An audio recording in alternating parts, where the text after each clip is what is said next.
সেইখান থেকে আমি কাজটা শিখেছি। মনে করেন কি সে আমার শিক্ষাগুরু, তার কাছ থেকে কাজটা আমার শেখা। এখন যে কোনো কারণবশত হয়তো আমি এখান থেকে চলে আসার পরে আমি মনে করেন কি বাড়িতে একজন লোক নিয়ে কাজ শুরু করি। কাজ শুরু করার পরে আস্তে আস্তে আস্তে আস্তে মনে করেন এখন 45-46 জন লোক কাজ করতে। এখন এরপর মনে করেন কি স্বপ্ন তো অনেক কিছুই করা যায়, যে এত ব্যবসা থাকতে আপনি মাটির ব্যবসা কেন ধরবেন?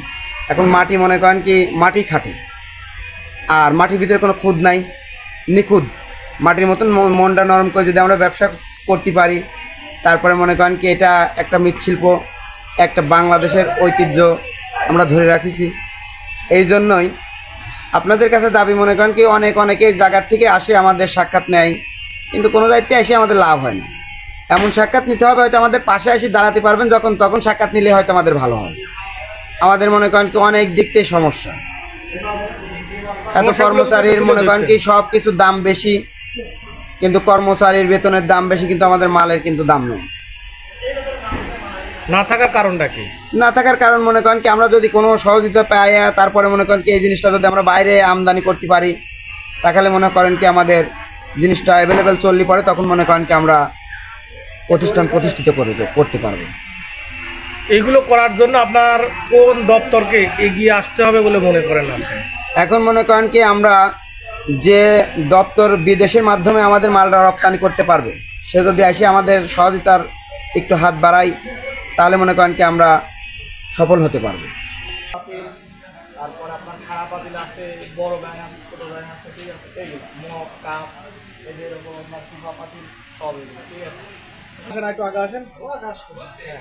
কেন পারাচ্ছেন? এই মাটি পাড়াইয়ে কি তৈরি করবেন? মানে এই মার্গা পালানোর উদ্দেশ্য আছে, মার্গা ওখান থেকে যখন আছে কাঁকড়া শক্ত করা হয়, তো শক্ত করে এই জায়গা নিয়ে আসি যারা মলিন করা হয়। মলিন না করলে পরে এরা যে আছে ব্যাং জগ এগুলো যে বানাচ্ছে, কারি পাখির যেগুলো সংসার জাতীয় যেগুলো কারি পাখি যেগুলো যে বানাচ্ছে, এগুলো তাদের মলিন না হলে পরে বানানো যায় না।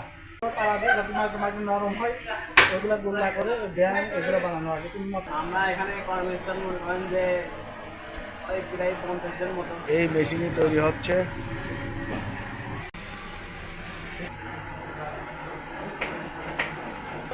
এটা হচ্ছে ব্যাং বানানোর কারিগর।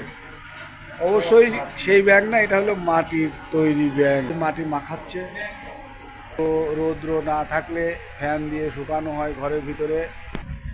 বাইরে যেগুলো দেখছেন থাল, ব্যাংক এবং মাটির কত সুন্দর ব্যাংক বানায়, পুরানো হয় না, এখন রোদি শুকানো হচ্ছে। রোদি শুকানোর পরে এই যে এই পাশ দেখছেন থাল শুকাচ্ছে, এটা মাটির ভিতরে এইটা, এবং মাটির কত সুন্দর ব্যাংক বানাইছে, এগুলা পোড়াইবে, পোড়ায়া তারপরে শুকানোর পরে এই যে এই পাশ দেখছেন থাল সর্বশেষ এই প্লেট, থাল, গাবলা এবং যতগুলো মাটির তৈরি জিনিস আছে সব কিছু এই ভাটার ভিতরে দিয়ে এখান থেকে আগুন জ্বালিয়ে পুড়াইয়ে তারপরে এই ভাটার থেকে বের করে। মালের কালার এরকম চলে আসে, এখান থেকে প্যাকেটিং করে